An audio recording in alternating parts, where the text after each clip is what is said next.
Hello everyone. In this video, I will show you how to change the mouse cursor on Windows 11. First, click on the Start button at the bottom left of the screen. From the menu, click on Settings. When the Settings window opens, look at the left side and click on Bluetooth and Devices.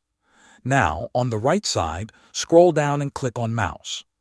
This opens the Mouse Settings page. Scroll down again until you see a section called Related Settings. Here, click on Additional Mouse Settings. A new window will open called Mouse Properties. At the top of this window, click on the tab that says Pointers. This is where you can change how your mouse cursor looks. Under the Scheme section, click on the drop-down menu. You will see different cursor styles like Windows Default, Windows Black, Windows Inverted, and larger cursor options. Click on any scheme to preview it. The cursor preview will change instantly. If you want to change only one cursor, click on a specific pointer from the list below, then click Browse. Choose a cursor file from the list and click Open. Once you are happy with the cursor style, click Apply, then click OK. Your new mouse cursor is now active.